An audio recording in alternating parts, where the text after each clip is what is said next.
The medical bay stank of death and disinfectant. Riley Hart pushed through the crowded corridors of New Geneva Station, trying not to look at the faces of the dying. 3 billion people had already fallen to the plague that swept through the colonies. Earth's greatest minds couldn't stop it. Their technology couldn't cure it. All they could do was watch their civilization crumble. A child coughed blood onto the floor near his feet. Her mother held her close, whispering prayers that would go unanswered. Riley had seen this scene 1,000 times in the past month. Each time it felt like a knife twisting in his chest. The station's speakers crackled to life. All Terran Defense Corps personnel report to Docking Bay 7 immediately. Priority Alpha. Riley broke into a run. Priority Alpha meant only one thing: first contact. After decades of searching the stars for other intelligent life, they had finally found humanity. Or, perhaps more accurately, they had found humanity in its darkest hour. The docking bay buzzed with nervous energy. Soldiers stood at attention while diplomats whispered among themselves. Through the massive viewport, Riley could see a ship unlike anything human engineers had ever built. It seemed to shift and flow like liquid metal, defying every law of physics he thought he understood. "They call themselves the Coalition," Admiral Hayes briefed the assembled crowd. 12 species working together across the galaxy. "They've agreed to meet with us." The Admiral's voice carried hope, but his eyes betrayed his desperation. Everyone knew this was humanity's last chance. The airlock cycled open with a soft hiss. The first being to emerge stood nearly 8 feet tall, covered in what looked like living armor that pulsed with soft blue light. Behind him came creatures that seemed pulled from nightmares and dreams alike. One resembled a walking crystal formation. Another appeared to be made of flowing sand held in a vaguely humanoid shape. The tall being stepped forward. When he spoke, a small device on his chest translated his words into perfect English. "I am Ambassador Thane of the Ashkari Empire. We represent the Galactic Coalition of Sentient Species." His voice carried the weight of authority, but also something else. Disgust. Riley watched as Thane's eyes swept across the humans before him. The ambassador's expression never changed, but his body language spoke volumes. The way he held himself. Apart from them, the slight tilt of his head that suggested he was looking down on insects. The almost imperceptible way he stepped back when Admiral Hayes approached. "We welcome you to our station," Admiral Hayes said, extending his hand in the universal human gesture of friendship. Thane stared at the offered hand for a long moment before reluctantly reaching out with one armored finger to barely touch the Admiral's palm. "Your species sent signals into space requesting aid," Thane said. "We have come to evaluate your situation." The word evaluate carried the tone of a judge pronouncing sentence. Another being stepped forward. This one looked like an insect that had learned to walk upright, with compound eyes that reflected the station's lights like fractured rainbows. "I am Delegate Vex of the Hive Mind Collective," it chittered. "Your distress signal spoke of disease." "Show us." Admiral Hayes led the delegation through the station. Riley followed at a distance, watching the aliens' reactions. In the medical bay, Thane observed the dying humans with the detached interest of a scientist studying bacteria. The crystal being, who had introduced himself as Commander Rel, actually laughed when a child began crying for his mother. "They weep for their dead," Rel said, his voice ringing like broken glass. "How primitive!" Vex clicked his mandibles in agreement.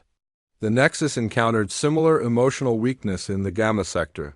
Those species were absorbed into more efficient civilizations.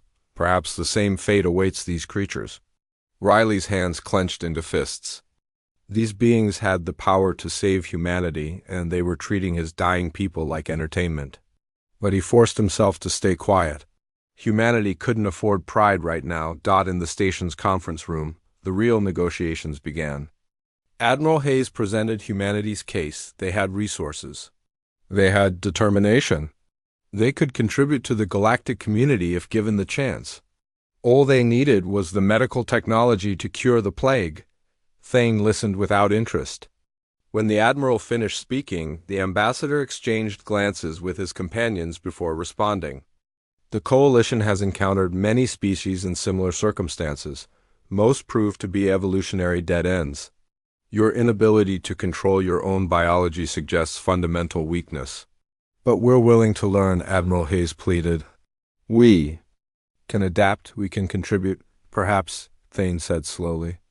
Your species does show a certain stubborn persistence. The coalition might find uses for such creatures. He said the word uses the way someone might discuss the merits of a new tool. Commander Rel spoke up. They could serve as laborers. Manual tasks that require minimal intelligence but adequate endurance. Or expendable soldiers for dangerous missions, added another delegate. Their emotional attachment to each other might make them predictable in combat situations. Riley felt sick. They were talking about his species like livestock being auctioned at market. But still, Admiral Hayes nodded eagerly. Even slavery was better than extinction. The coalition will provide limited medical assistance, Thane announced.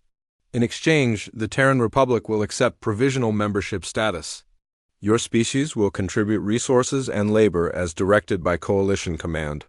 You will follow our laws, adopt our standards, and prove your worth through service. And if we refuse? Admiral Hayes asked quietly. Thane's laugh sounded like grinding metal. Then you die with whatever dignity your primitive minds can comprehend. The choice is yours, Admiral?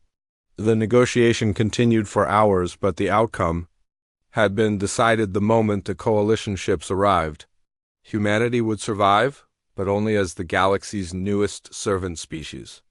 They would be given just enough help to stabilize their population, then put to work earning their place in a universe that saw them as nothing more than useful animals. As the delegation prepared to leave, Riley overheard Thane speaking to his companions in their own language. The translation device picked up fragments. Pathetic creatures, emotional, weak, but they might prove useful for tasks we prefer not to waste real soldiers on. The medical supplies arrived the next day.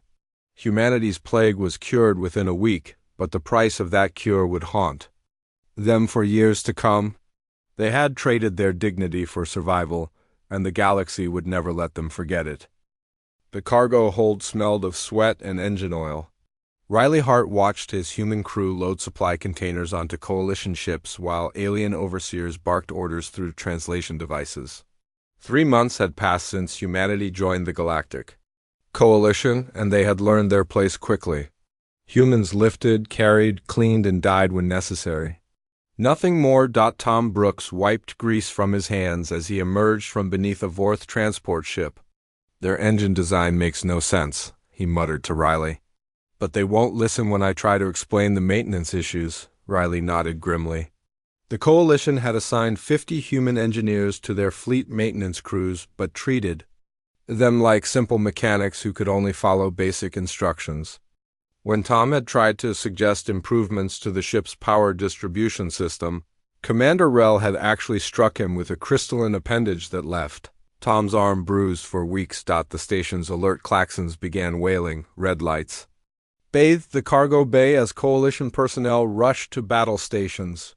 Through the massive viewport, Riley could see ships dropping out of hyperspace. Not Coalition ships. These vessels moved wrong, flowing and shifting like living things. Unknown contacts, came the announcement over the speakers. All Coalition forces to combat readiness. Human auxiliaries report to designated emergency stations. Riley and his crew were herded into a cramped compartment deep in the station's core. Emergency stations for humans meant staying out of the way while their betters handled real problems. But through a maintenance access panel, Riley could tap into the station's communication network. The first reports were confusing. Ships that looked like they were grown rather than built. Weapons that fired living projectiles. An enemy that moved in perfect coordination despite having no visible command structure. The Coalition commanders called them the Hive, though no one knew where they had come from or what they wanted. The battle for Kepler Station began with Coalition confidence. Admiral Thane himself commanded the defense fleet from his flagship. The Ashkari dreadnought Eternal Glory, 12 different species had contributed their most advanced warships. Their combined firepower could crack planets. Riley watched the tactical displays in horrified fascination. The hive ships moved like a school of fish, each vessel anticipating the other's movements perfectly. When coalition forces fired their massive energy weapons, the hive ships would scatter and reform, never presenting the same target twice. "Their formation patterns are random," announced Commander Rel over the command channel. No intelligence could coordinate movement this chaotic, but Riley saw something else. He had always been good with patterns, a skill that had made him valuable as a maintenance coordinator. The hive movement wasn't random at all. There were underlying sequences, mathematical relationships that repeated every few minutes. A coalition cruiser exploded in a brilliant flash, then another. The hive weapons seemed to adapt to whatever shields or armor they encountered, finding weaknesses that shouldn't have existed. "Fall back to defensive positions," Admiral Thane ordered. His voice had lost its confident authority. "Regroup and prepare for second wave assault." The coalition forces pulled back, but the hive followed relentlessly. Their bioships sprouted new weapon pods and defensive systems as Riley watched. They were evolving in real time, becoming more deadly with each engagement. Through the communication network, Riley could hear panic setting in among the coalition commanders. These proud beings who had treated humans like children suddenly sounded very much like children themselves. They called for reinforcements that were days away. They argued about tactics none of them understood. Riley made a decision that would have gotten him court-martialed if humans had still possessed that luxury.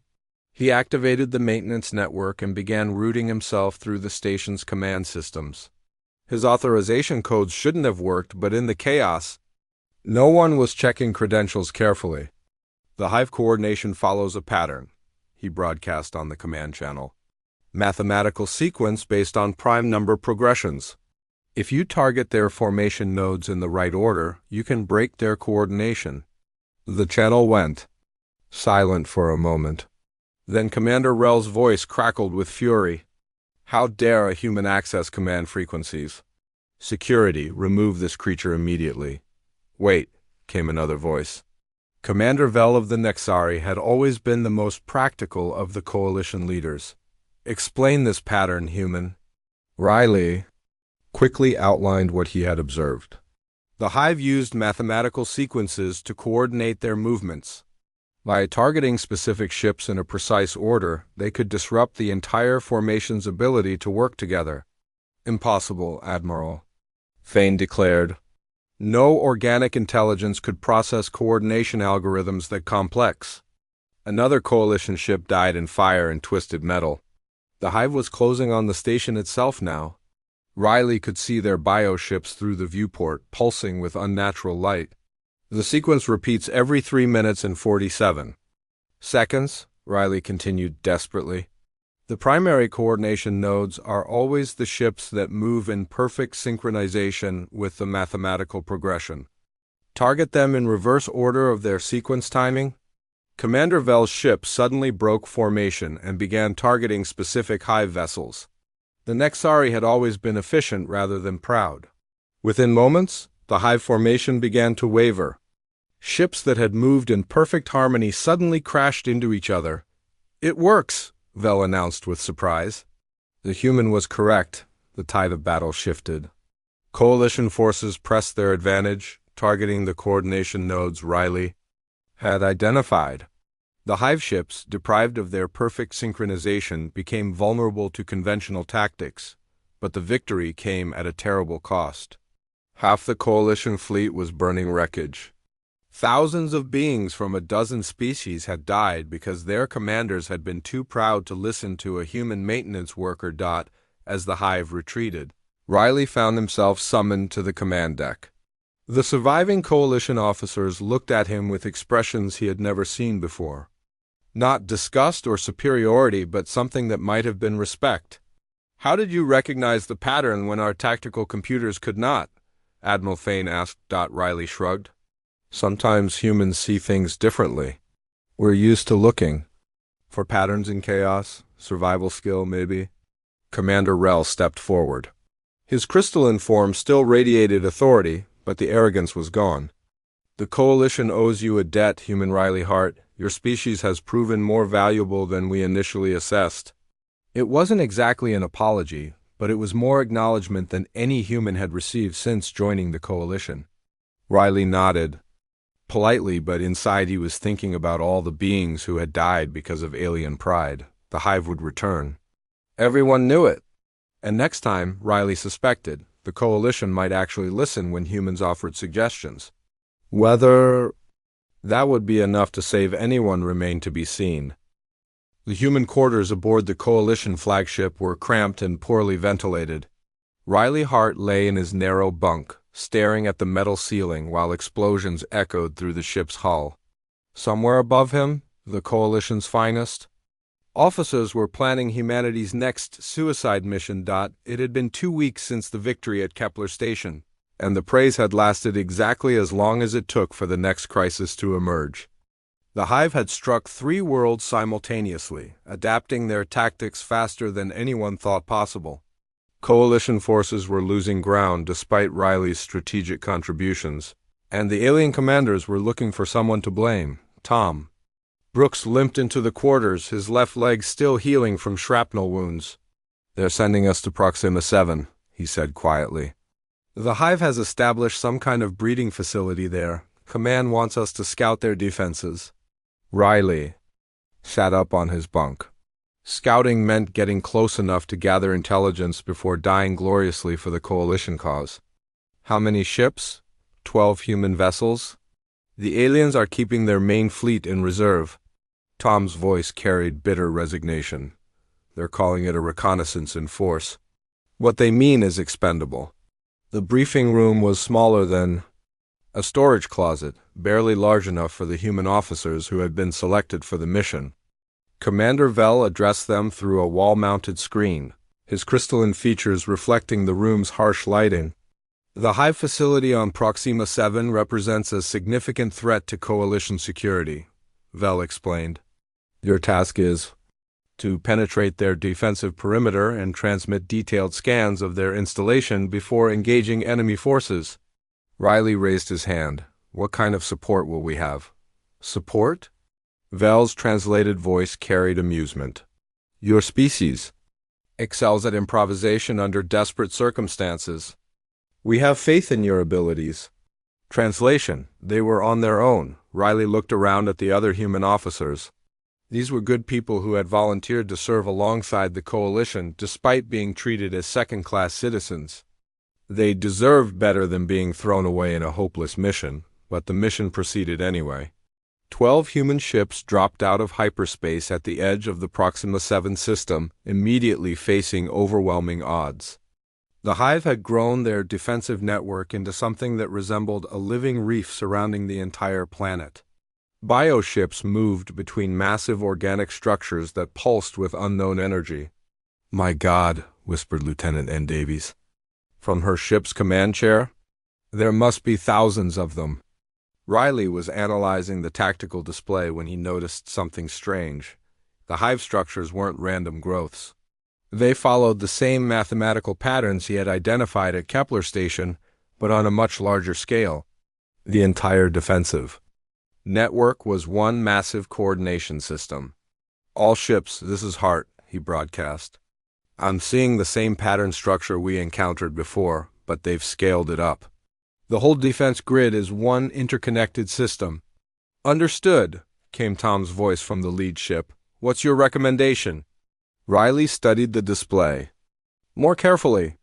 If the entire network was connected, that meant it would have the same vulnerability. But the coordination nodes would be harder to identify among so many ships and structures. "We need to map the timing sequences," he said. "Look for the structures that pulse in perfect mathematical rhythm. Those will be the primary nodes." The human ships spread out, using their inferior sensors to gather data while hive defenders closed in from all directions. Riley watched his tactical screen as the patterns began to emerge. There were primary nodes scattered throughout the defense. network, but taking them out would require precise timing and perfect coordination. I've got 7 primary nodes identified, Tom reported, but they're heavily defended. We'll never get close enough to all of them. Riley made a decision that would haunt him for the rest of his life. We don't need to get close, we need to get inside. The human ships accelerated toward the hive network, not to attack from outside, but to penetrate deep into the defensive grid. It was madness, but it was also their only chance. The hive ships moved to intercept, but their coordination patterns made their movements predictable. Riley's ship took heavy damage as bioweapons tore through its hull, but he managed to reach the first coordination node. Instead of firing his weapons, he rammed his ship directly into the organic structure.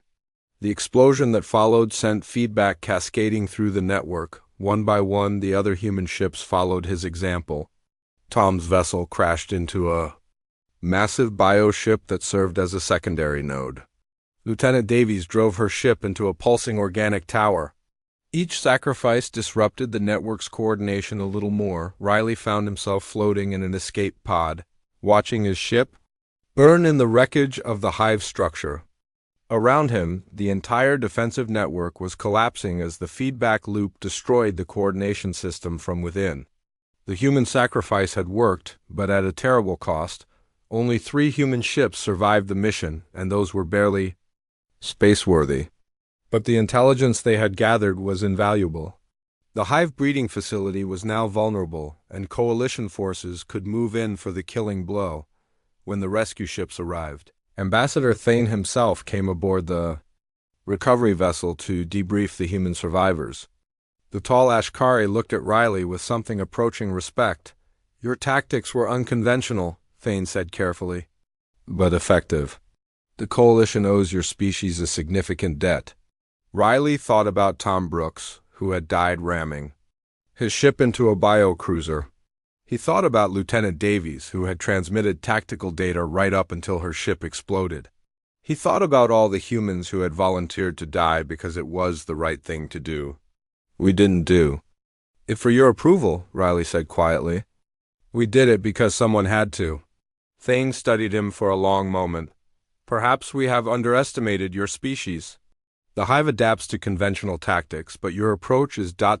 unique." Over the following days, reports began filtering in from across Coalition space. Human crews were quietly being reassigned from maintenance duties to tactical positions. The aliens weren't ready to admit they had been wrong about humanity, but they were beginning to recognize human potential. The war was far from over, but something had changed. When Coalition officers looked at humans now, they no longer saw primitive servants. They saw something that made them uncomfortable. Something that challenged their assumptions about strength and intelligence and worth. They saw equals, even if they weren't ready to admit it yet. The emergency beacon cut through Riley Hart's sleep like a blade. He rolled out of his quarters aboard the Coalition battlecruiser Harmony and stumbled toward the command deck. Around him, the ship thrummed with desperate energy as crew members rushed to battle stations. Aurora Prime was dying. The Coalition's primary shipyard hung in space like a wounded giant, its massive construction bays venting atmosphere and debris. The hive had found humanity's new allies at their most vulnerable moment. When half the fleet was docked for repairs and upgrades, Riley reached the command deck to find chaos. Admiral Thane stood before the tactical display, his usually perfect composure cracking as damage reports flooded in from across the system. The hive had brought everything they had left, a final desperate gamble that would either win them the war or destroy them trying. "Status report," Riley called out to Commander Vell, who had grudgingly accepted human presence on the command deck after the Proxima 7 victory. 17 hive motherships detected, Vell replied, his crystalline voice tight with stress. "They've somehow coordinated a simultaneous attack on our most critical facility. If Aurora Prime falls, we lose the ability to replace our battle losses." Riley studied the tactical display with growing horror. The hive had learned from their previous defeats, adapting their coordination systems to resist the disruption tactics he had developed. These weren't the same mindless swarm creatures they had fought before. These were evolved, intelligent, and very angry. Admiral Thane turned to address the assembled officers. All available ships will form a defensive perimeter around Aurora Prime. Our objective is to evacuate critical personnel and equipment while inflicting maximum damage on hive forces. Riley felt his stomach drop. He had heard that tone before. The aliens were preparing to cut their losses and run, leaving Aurora Prime and everyone on it to die, including the 30,000 human workers who had been assigned to the facility's maintenance crews. What about evacuation ships for the human workers? Riley asked. Thane's expression didn't change. Transport capacity is limited. Priority will be given to critical personnel and irreplaceable equipment. Translation: the humans would be abandoned. Again, Riley looked around the command deck at the alien officers, seeing the same cold calculation in their eyes that had first greeted humanity 3 months ago. When survival was at stake, the Coalition's newest members were still considered expendable. The battle began with coordinated missile strikes that lit up space like a deadly fireworks display. Coalition ships fought desperately to buy time for the evacuation, but the hive forces pressed forward relentlessly. Their bioships had grown new defensive systems, sprouting armor plating that shrugged off energy weapons. Riley watched the tactical display as human evacuation requests were denied one after another. Maintenance crews trapped in damaged sections of Aurora Prime, engineering teams working to keep critical systems online, medical personnel treating wounded Coalition soldiers who wouldn't be evacuated either. "Sir," Riley said to Admiral Thane, "my people are requesting permission to use the maintenance shuttles for evacuation. We can get them out if you give us authorization." "Negative," Thane replied without looking away from his displays. "Those shuttles are needed to transport classified equipment. Human personnel will maintain their positions until relieved." Which meant never. Riley watched another human maintenance crew go silent as their section of Aurora Prime took a direct hit from hive bioweapons. 37 people who had volunteered to serve the Coalition, now dead because alien equipment was more valuable than human lives. Something snapped inside Riley Hart, the careful politeness he had maintained for months, the desperate hope that humanity could earn respect through service and sacrifice. All of it crumbled in the face of cold alien pragmatism. "All human ships, this is Commander Hart," he broadcast on the emergency frequency. "Authorization Diamond 7. Authorization Diamond 7 was a code Riley had created during his time coordinating human forces. It meant simple things: disregard alien orders, save human lives, do what's right regardless of consequences. Around Aurora Prime, 12 human ships broke formation. They weren't warships, just converted cargo haulers and maintenance vessels armed with whatever weapons could be scrounged together. Against 17 hive motherships, they were less than useless. "Hart, what are you doing?" Admiral Thane demanded. "Return to formation immediately." "Negative, sir," Riley replied, watching his tactical display as human ships accelerated toward Aurora Prime. "We're going to save our people." What followed would be remembered as either the most heroic or most foolish military action in galactic history. Human ships, hopelessly outgunned and outnumbered, threw themselves at the hive forces with complete disregard for survival. They used ramming attacks, suicide runs, and desperate boarding actions to create gaps in the enemy formation. Riley coordinated the assault from his converted cargo hauler, directing human ships toward the hive coordination nodes he had learned to identify. But these evolved hive forces had multiple backup systems, and destroying one node only slowed them down temporarily. "This is madness," Commander Vell observed from the main coalition formation. "The humans are throwing their lives away for nothing." But Riley could see something the aliens couldn't. Each human sacrifice was creating opportunities for Aurora Prime's evacuation shuttles to reach the trapped personnel. Every ship that died bought time for dozens of people to escape. Lieutenant Roschan drove his maintenance vessel directly into a hive biocruiser, creating an explosion that cleared a corridor for 3 evacuation shuttles. Commander Beth Williams used her cargo hauler's industrial cutting lasers to carve through hive boarding pods, saving an entire section of Aurora Prime's medical facility. One by one, the human ships died, but their sacrifice was working. The evacuation shuttles were getting through, carrying not just human personnel but Coalition crew members who had been written off as acceptable losses. Riley's ship was the last one left, its hull cracked and bleeding atmosphere. He had successfully evacuated most of the human workers from Aurora Prime, but thousands of Coalition personnel were still trapped. The ethical calculation was simple, even if it meant certain death. "This is Commander Hart to Aurora Prime," he broadcast. "Final evacuation run beginning now. All personnel to emergency stations." He pointed his dying ship toward the largest concentration of hive forces and pushed the engines beyond their safety limits. The cargo hauler wasn't designed for combat, but it was built to carry massive loads through hazardous conditions. It could take tremendous damage and keep flying. Riley's last transmission went out on all frequencies as his ship plunged into the heart of the hive fleet.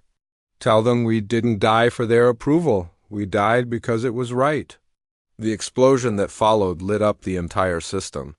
Riley's cargo hauler, packed with industrial explosives and fusion fuel, created a chain reaction that crippled 3 hive motherships and sent feedback cascading through their coordination network. In the aftermath, as hive forces retreated and Coalition reinforcements arrived, Admiral Thane stood on his command deck staring at the debris field where the human ships had made their last stand. For the first time in his long military career, the proud Ashkari felt something he had never experienced before: shame. Riley Hart opened his eyes to the soft blue glow of a Coalition medical bay. For a moment, he thought he was dead and this was some kind of afterlife waiting room. Then the pain hit him, a full-body ache that confirmed he was very much alive. "And very much lucky to be so." "Commander Hart," came a familiar voice. Ambassador Thane stood beside his medical bed, but something was different about the tall Ashkari. His usual rigid posture seemed softer somehow, less intimidating. "You have been unconscious for 6 days." Riley tried to sit up and immediately regretted the decision. "Aurora Prime, saved," Thane replied. "Your sacrifice and that of your crews created enough disruption in the hive coordination network for our reinforcements to arrive in time. The shipyard is damaged but functional." Riley nodded, then asked the question that had been burning in his mind since he woke up. "How many?" Thane understood immediately.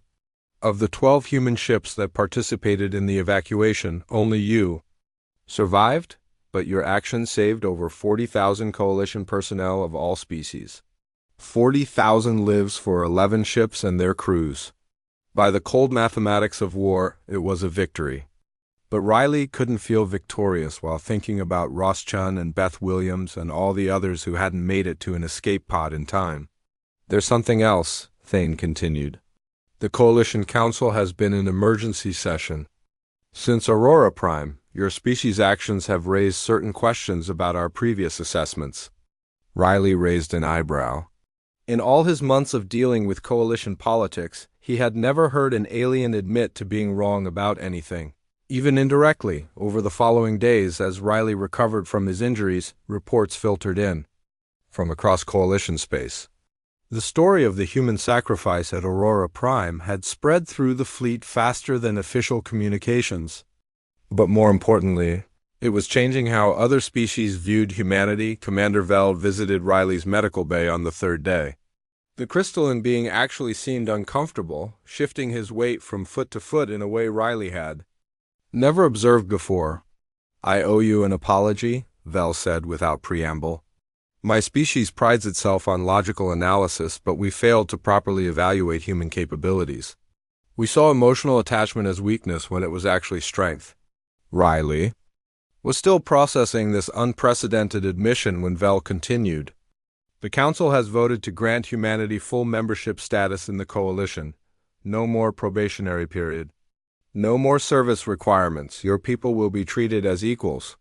It was everything humanity had hoped for when they first made contact, but Riley found the victory hollow. Too many good people had died to reach this point.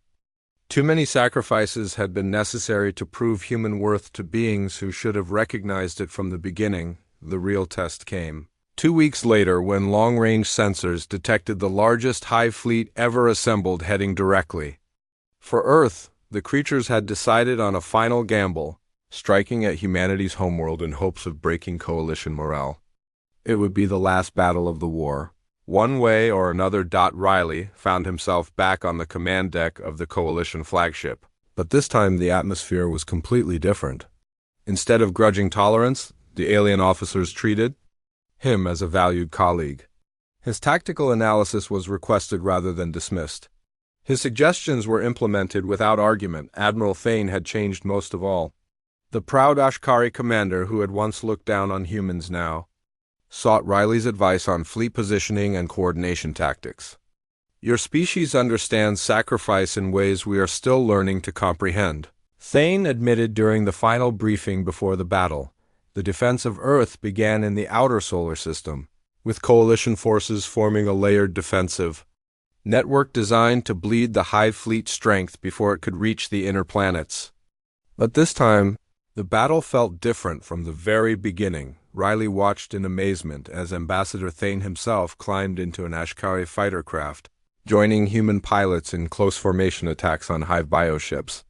Commander Vel's crystalline warriors fought alongside human marines in boarding actions.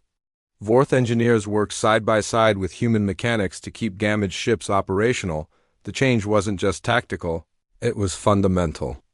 The coalition species had learned something from humanity's example at Aurora Prime. They had discovered what it meant to fight not just for survival or territory or resources, but for each other. When Hive forces broke through the outer defensive line, human and alien ships regrouped together rather than falling back to separate rally points.